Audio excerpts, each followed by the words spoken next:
तैयार हो, वचन को ग्रहण करो। मैं आपको बताना हूँ, इस घर के ऊपर लाइलाज बीमारियों को चंगा करने का अभिषेक है। इस सेवकाई पर हमारे आत्मिक माता पिता के ऊपर वो अभिषेक है। कोई भी लाइलाज बीमारी हो, यहाँ पर उसका यीशु मसीह इलाज कर रहे हैं। मैं धन्यवाद दे रहा हूँ इस बात के लिए। हालेलुया। और एक ऐसी कई गवाहियाँ जब हम सुनते हैं तो हम प्रभु को धन्यवाद देते हैं। प्रभु आप कितने भले हो, आप कितने भले हो प्रभु, आपके अलावा कोई ये कर ही नहीं सकता। ये मैं आपको इस परिवार से मिलवाना चाहता हूँ। और ऐसे बहुत से लोग हैं जिनकी गवाही जब दी जाती है तो उनकी जो आप बीती है उसके साथ जस्टिस नहीं हो सकता। मतलब आप कितना बता सकते हो, जस्टिस नहीं हो पाता उन गवाहियों का। मैं चाहता हूँ आज आप ध्यान से इस गवाही को सुने ताकि आपको मालूम हो हमारा परमेश्वर कितना भला है। वो सच में अपने लोगों से प्यार करता है। आमीन। मेरे साथ भाई राजन, उनकी वाइफ बहन प्रीति हैं और परमेश्वर ने एक महान काम इनकी ज़िंदगी में किया है। जब से राजन का जन्म हुआ था उनको यूरिन की समस्या थी और उनका जो ब्लैडर है वो यूरिन होल्ड नहीं कर पाता था, तो उनको लगातार यूरिन निकलता रहता था लगातार। जब वो पैदा हुए हैं, वो कह रहे जब से मैंने होश संभाला है, जब बड़े लोगों से पूछा तो जो उन्होंने बताया कि बेटा तू जब से जन्मा है ऐसा ही है, जो भी कारण उसका रहा हो। और जब से जन्म हुआ तभी से उनके साथ ऐसा रहा कि वो यूरिन लीक होता था। वो जब स्कूल में भी जाते थे, भाई राजन क्यों नहीं आप अपने परिवार को बताते कि प्रभु ने क्या काम आपके साथ किया है। Come on. सबको जय मसीह की। मैं जब पैदा हुआ तो उसके बाद से ही, जब से मैंने होश संभाला, मुझे बाथरूम निकलता रहता था। हर वक्त बाथरूम आता रहता था। मेरी मदर जो थी वो मुझे कुर्सी पे बैठाती थी, उसमें छेद कर देती थी और फिर मेरा पेट दबाती थी। मैं 5 साल का था, मेरा पेट कटा। एक बार ऑपरेशन हुआ गंगाराम हॉस्पिटल में। फिर मैं 7 साल का था, मेरा दोबारा पेट कटा महाराजा अग्रसेन हॉस्पिटल में। डॉक्टर ने कहा ठीक हो जाएगा, लेकिन कुछ भी नहीं हुआ। और उसके बाद डॉक्टर ने ये बोला इसके मसाने कमज़ोर हैं। फिर मैं बड़ा हुआ, मैं स्कूल जाने लगा। स्कूल में एडल्ट डायपर लगा के जाता था क्योंकि स्कूल में भी लोग मजाक उड़ाते थे। कई बार होता था पैंट में बाथरूम निकल जाता था। अपने जीवन के 28 साल मैंने सिर्फ काली पैंट पहनी क्योंकि मैं और कोई कलर पहन ही नहीं सकता था। कुछ पहनूं तो उसमें बाथरूम निकल जाता था। ज़रा सा चलूं तो पैंट गीली हो जाती थी, बदबू आती थी, कोई साथ में नहीं बैठता था। हर वक्त लोग ताने लगाते थे, बोलते थे ये इसका जन्म ही क्यों हुआ, ये मर जाता तो ज़्यादा अच्छा था। डॉक्टर ने कहा कि एक ऐसी रेयर बीमारी है जो 1% से भी कम लोगों को होती है। उसमें ब्लैडर जो होता है वो यूरिन होल्ड नहीं कर पाता और उसका कोई ट्रीटमेंट भी नहीं है। और उसके बाद उन्होंने कहा कि 13 साल तक की उम्र तक इंसान जी पाता है क्योंकि वो जो मेरा यूरिन होता था वो किडनी में चला जाता था और उसके बाद किडनी मेरी बैलून की तरह फूल जाती थी और मुझे बहुत दर्द होता था, मछली की तरह तड़पता था। लेकिन कोई भी पेन किलर इंजेक्शन लगा दिया। मैं 10 साल का था, मेरी मदर की डेथ हुई। मैंने उनको अपनी आंखों के सामने ज़िंदा जलते हुए देखा। वो इतनी परेशान हो गई थी घर की परिस्थितियों से, उन्होंने अपने आप को आग लगा ली। मैंने उनको देखा, वो मरने से पहले उन्होंने एक आखिरी बार मुझे गले लगाया था, बोला था कि तू भी मेरे साथ चल। बट मैंने मना कर दिया, मैं नहीं जाऊँगा, मुझे परमेश्वर की महिमा करनी थी। मैं उस समय नहीं जानता था। फिर मैं बड़ा हुआ, मैं और जगह पर भी गया। मैंने प्रभु यीशु मसीह को 2011-12 में जाना। जब मैं वहाँ गया तो मेरी बीमारी तब भी कोई चंगी नहीं हुई। बस मुझे इतना हुआ था कि मैं जब चलता था तो मेरा यूरिन जो है वो निकलना बंद हो गया था। लेकिन रोज़ रात को 25 जनवरी 2026 तक रोज़ रात को जब मैं बाथरूम रात को सोता था तो बेड पे बाथरूम होता था। मेरी वाइफ हैं, ये इतनी बेडशीट डेली का रूटीन था। सुबह उठती थी और ये क्या कहते हैं, नई बेडशीट वॉशिंग मशीन में साफ़ करी, फिर नई बेडशीट। बहन, मैं आपसे भी पूछना चाहता हूँ, आपकी शादी को 7 साल हो गए हैं और जब आप शादी से पहले ही आपको पता था, आपने प्रभु को ग्रहण कर लिया था और फिर जब आपको राजन मिले आपने उनसे शादी करने का निर्णय लिया और बहुत सारे चैलेंजेस आपकी शादी में, शादी से पहले, शादी के बाद। आप एक बार चर्च को बताएंगे क्या था? प्रभु ने हम राजन को जोड़ा क्योंकि जब मैं प्रभु में नहीं थी तभी राजन को देहरादून में परमेश्वर ने विज़न में दिखाया था कि ये तेरी पत्नी होगी, जब मैं प्रभु यीशु को जानती भी नहीं थी। और परमेश्वर ने मुझे 23 दिसंबर 2015 को प्रभु ने मुझे आवाज़ दिया एक रूम में कि तू चर्च आ। और मैंने फर्स्ट टाइम एक लिविंग गॉड की आवाज़ सुनी थी। उस आवाज़ को पीछा करते मैं चर्च आई। फिर वहाँ पे राजन मेरे लाइफ में आए, मैं इनके लाइफ में आई। और फिर ये सफ़र जब मैंने राजन को आगे से बोला था तो उन्होंने बोला मेरे साथ चलने का मतलब है कांटों पे चलना, आसान नहीं है चलना। इन्होंने सारी मेडिकल रिपोर्ट्स मेरे को दिखाया था, लेकिन मैंने उस टाइम पे यही बोला था कि प्रभु यीशु मसीह जब बाइबल में मत्ती, मरकुस, लूका में जो हमने स्टार्टिंग में मैं पढ़ी थी तो उससे मेरा फेथ बहुत इनकरेज हो गया था। मैंने कहा परमेश्वर वहाँ कर सकता है तो वो आपके लाइफ में भी ज़रूर करेगा।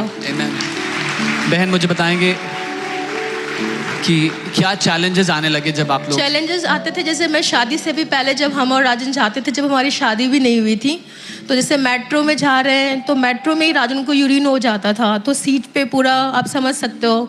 तो मैं वहाँ पे टिश्यू पेपर डाल के फिर सॉरी बोल के मैं निकल जाती थी।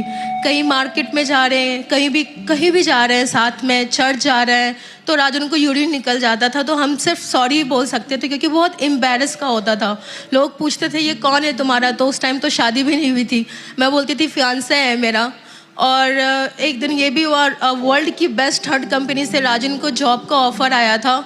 एंड जस्ट राजन ने वहाँ 1 या 2 महीने काम करा था और उन्होंने राजन को केबिन से बाहर कर दिया था क्योंकि उनके ही सीट पे वॉशरूम हो गया था। सो ये बहुत ऐसा समय था, उसकी वजह से राजन की काफ़ी बार जॉब चली गई थी। ऐसे भी टाइम आया जब राजन ने 1-1.5 साल जॉब नहीं करा जस्ट बिकॉज ऑफ दिस। आप सोच सकते हो कि कोई कमाने वाला है नहीं इसके फैमिली में। तब हमारी मैरिज भी नहीं हुई थी। ये सारे चैलेंज फेस करना। फिर शादी के बाद आपने बताया आप लोगों के शादी के बाद फिर जैसे हमारी शादी हुई उसके बाद फिर हमारा ऐसे चलता, जैसे एक नॉर्मल कपल घूमने जाते हैं, हिल स्टेशन जाते हैं। मैं और राजन कभी गए ही नहीं 7 इयर्स में, क्योंकि हमेशा एक फियर होता था कि कहीं राजन थोड़ा सा वॉक करेगा, वॉशरूम निकल जाएगा, सेंसेशन उठ जाएगा। तो मार्केट जा रहे नीचे में, आप बिलीव करोगे कितनी बार ऐसा होता था, मॉल जाते थे हम लोग, मॉल के गेट पे गए, राजन को सेंसेशन स्टार्ट होता था, राजन वहीं पे बैठ जाते थे। एंड फिर हम जगह देखते थे कि राजन कहाँ पे जाके थोड़ा अपने आप को नॉर्मल कर पाए। काफ़ी बार हम वापस ही कैब से वापस आ गए। 1-2 बार ऐसा तो हुआ कैब में यूरिन हो गया। सो ऐसे और इतना ज़्यादा था, ऐसी चीज़ें मेरी फैमिली को भी आज फर्स्ट टाइम वो लाइव सुनेंगे मेरे को जब ये वीडियो देखेंगे, क्योंकि मैंने उनसे भी शेयर नहीं किया था, क्योंकि वो प्रभु में नहीं है तो उनको नहीं पता हमारा प्रभु यीशु मसीह क्या कुछ कर सकता है। बहन आपने बताया था कि आप रिश्तेदारों के, दोस्तों के घर रुकते नहीं थे इस डर के मारे। जैसे जब भी मैं अपने इनके रिलेटिव के यहाँ जाते थे, जैसे जयपुर वगैरह, तो वहाँ पे 2-3 बहुत रिक्वेस्ट पे तो हम जाते थे, वरना हम डिनाई कर देते थे, पर सही कारण नहीं बताते थे क्योंकि बहुत एम्बैरस लगता था। तो जब भी अगर 1-2 दिन के लिए भी जाते थे तो हम एक ऐसा होता ना बेबी के लिए जो बिछाते हैं बेडशीट के नीचे, वो मैं छुपा के वेट करती थी कि कब 2 बजे जब सारे रिलेटिव्स हो जाए तो मैं राजन के बेडशीट के नीचे बिछा देती थी और मैं नहीं सोती थी। जैसे एक मदर अपने बेबी के लिए वेट करता है ना, बीच में उठाती थी, राजन आप वॉशरूम कर लो वरना यहाँ पे हो जाएगा तो सबको पता चल जाएगा। सो ये सारे चैलेंजेस में बहुत ज़्यादा मेंटली मैं इतना ज़्यादा चैलेंज, क्योंकि जब भी रात में सुबह उठते थे तो बेड गीला होता था। काफ़ी बार ये बीच में ही उठा के कहते थे आज मेरे को फिर से वॉशरूम हो गया, पर मैं यही बोलती थी कोई बात नहीं। अपोस्टल जी कहते हैं ना कि डिले हो सकता है पर डिफीट नहीं हो सकता है। हालेलुया। राजन में आप पेशे से अब एक टीचर हैं, एक इंस्टीट्यूट है ना, और आपने बताया कई बार ही आपने, क्योंकि शर्मिंदगी की ज़िंदगी आपने बताया कितनी ख़राब होती है, पूरी ज़िंदगी आपने उस शर्मिंदगी को सहा है, बचपन में, स्कूल में, ऑफिसेज में, और आपने अपनी ज़िंदगी को ख़त्म करने का भी कई बार निर्णय लिया। हाँ, मैं 3 बार यमुना बैंक पे गया था शादी से पहले सुसाइड करने के लिए, क्योंकि मैं सोचता था ऐसी ज़िंदगी जीने से अच्छा मर जाऊँ तो ज़्यादा अच्छा है। मैं बच्चों को पढ़ाता हूँ, कई बार होता था बच्चों को पढ़ा रहा हूँ बोर्ड पर और पढ़ाते पढ़ाते मुझे यूरिन में सेंसेशन होता था, मैं बैठ जाता था, बच्चे सोचते थे सर क्यों बैठ गए। फिर मैं बाथरूम गया, फिर आया, मैं फिर पढ़ाने लगा, फिर सेंसेशन हो गया, मैं फिर बैठ गया। तो ऐसा होता था 1 घंटे में मैं 3 बार 4 बार, फिर मैं उठता ही नहीं था। मैंने कहा बच्चे भी सोचेंगे सर 1 घंटे में 4-4 बार बाथरूम जाते हैं, परेशानी क्या है। तो बात ऐसी थी, मैं किसी को बता नहीं सकता था कि मैं हर दिन मैं उल्टा नहीं लेट सकता था बेड पे। उल्टा लेटता था तो ब्लैडर दबता था और बाथरूम निकल जाता था। तो हर वक्त मैंने, कभी कभार बच्चे भी देख लेते थे, पैंट में बूंदें आ जाती थी, तो इतनी शर्म आती थी उस टाइम पर। राजन, आपने बताया था कि आपने इतने 28 साल से ऊपर आपने कोई और कलर की पैंट नहीं डाली, बल्कि आप दोनों यहाँ पर, आप जानते हैं ये दोनों यहाँ पर सर्व करते हैं। आपने शायद कभी देखा भी हो इनको कुर्सी लगाते हुए यहाँ पे सर्व करते हुए। कभी इनके मुंह पे शिकन देखा था? परमेश्वर के वचन का वायदा है, तू अपने परमेश्वर यहोवा की सेवा करना और वो तेरे बीच में से रोगों को दूर करेगा। आमीन। वो अपने वचन का पक्का है। और जब मैं ऐसी गवाहियां सुनता, मैं कहता हूँ प्रभु तेरा कितना लाख लाख धन्यवाद प्रभु कि तू अपने लोगों को ले आया इस जगह पर जहां पर तू उन्हें निजात दे सकता है। प्रभु तेरा धन्यवाद हो कि तू जिंदा खुदा है। हालेलुया। बोलो पिक्चर अभी बाकी है। हालेलुया। सब कुछ जा रहा था लेकिन बीच में यीशु मिल गया।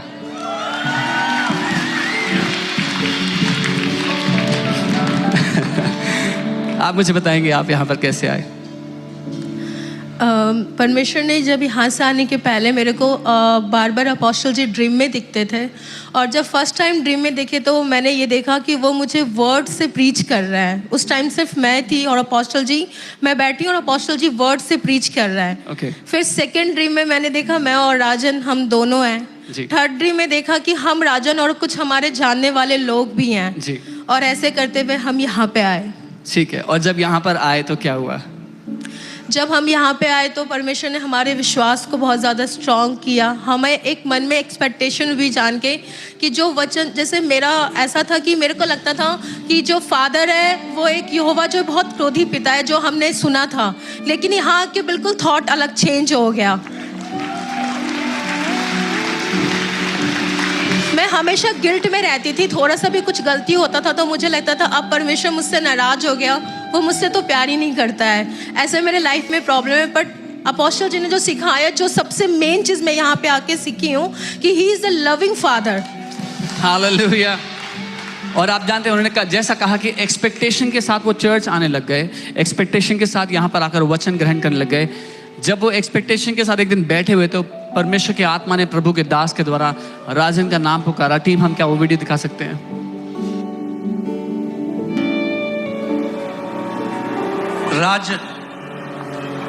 राजन बी हील्ड। राजन चंगे हो जाओ in the name of Jesus. यीशु के नाम में। जो यहोवा पे आस रखते हैं वे कभी लज्जित नहीं होते हैं। आमीन। ये एक्सपेक्टेशन के साथ आते रहे, कलीसिया में आते रहे अपनी चंगाई पाने के लिए। बहन ये बता रही थी कि यहाँ पर वॉलंटियर जब करते हैं तो जब इनको बाहर खाने तक भी जाना होता था तो वहाँ पर भी राजन को इंसल्टेशन और यूरिन हो जाता था। लेकिन सच में एक जीवित कलीसिया में जब आप जुड़े हो, डिले हो सकता है, डिफीट नहीं होगा, जैसा आज आपने सुना। हालेलुया। 25 जनवरी को जब यहाँ पर अभिषेक के तेल की सभा थी, परमेश्वर के आत्मा ने फिर से अपने दास के द्वारा, अपोस्तल अंकित जी के द्वारा इन भाई के लिए एक वचन को भेजा। हालेलुया। यहाँ पे एक व्यक्ति है, आपको यूरिन करने में प्रॉब्लम होती है। मेरे को प्रभु ये दिखा रहा है, जैसे ही आज आपको टच किया जाएगा, बाहर जाना जल्दी से चेक करो। जो नहीं कर सकते इंस्टेंटली वो करो, और मगर उसके बाद उसकी महिमा जो उसकी है उसको पूरी महिमा दो। भाग कर आगे आओ और गवाही दो, यीशु ने आपके। हालेलुया। और जब ऐसा हुआ तो शैतान ने इनको परखने के लिए उसी समय इनकी तबीयत खराब हो गई और ये उस हफ्ते में अस्पताल में थे। और जब ये अस्पताल में थे, राजन ने इस वचन को नहीं छोड़ा जो परमेश्वर की आत्मा ने भेजा था उनके लिए, और वो कहने लगे मैं परमेश्वर की महिमा करूंगा। वो ये देखने लग गए कि वो यहाँ पर खड़े हैं मेरे साथ, अपनी गवाही कलीसिया को बता रहे हैं, और अपनी वाइफ को बार बार ये कहते रहे मैं परमेश्वर की महिमा करूंगा, मैं स्टेज पर खड़ा होऊंगा, पास्टर सामर्थ के साथ गवाही दूंगा। राजन, मुझे बताओ आज प्रभु ने आपके लिए क्या किया है? मैं जब मेरा तबीयत ख़राब हुआ था, जब मैं हॉस्पिटल में था, तो मैंने एक बात मेरे मन में आई। मैंने कहा मैं स्टेज पे जाऊंगा, पास्टर सामर्थ होंगे और मैं परमेश्वर की गवाही दूंगा। और मैं आपको सच बता रहा हूँ, मैं 37 ईयर्स तक, 37 साल तक दुष्ट ने मुझे बहुत तड़पाया, बहुत परेशान करा। मैंने हर तरह का दुख देखा, गरीबी देखी, लाचारी देखी, बीमारी, दर्द सब देखा। लेकिन मैं सच कह रहा हूँ, जब मैंने इस कलीसिया में आके अपोस्टल अंकित साजवान जी का वचन सुना, मैंने दुष्ट को बोला, मेरे अंदर एक गुस्सा आ गया। मैंने कहा अब मैंने अपनी तलवार उठा ली है, मुझे मेरा अधिकार पता लग गया है, अब मैं तुझे नहीं छोड़ूंगा। 37 साल तूने मुझे परेशान करा, अब मेरी बारी है, अब मैं तुझको नहीं छोड़ूंगा।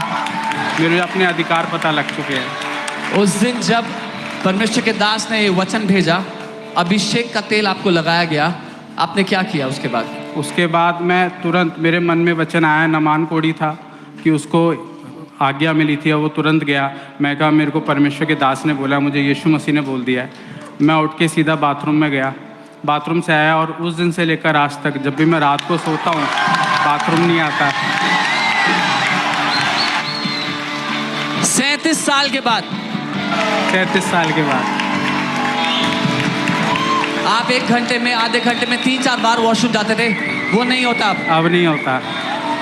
अब मैं 4-5 घंटे में एक बार जाता हूँ। 4-5 घंटे में एक बार। आपको जो सेंसेशन होता था वो भी नहीं होता? अब वो नहीं होता। मैं पढ़ाता हूँ, मुझे कोई टेंशन नहीं होती। जो किडनी में दर्द होता था वो भी नहीं वो होता? भी नहीं है, वो भी चला गया। जो आप 37 साल से डायपर पहना करते थे वो भी नहीं पहनते? नहीं, अब कोई जरूरत नहीं है। अब आप काले रंग के अलावा दूसरी पैंट हाँ, पहनते मैं हो? पहन सकता हूँ।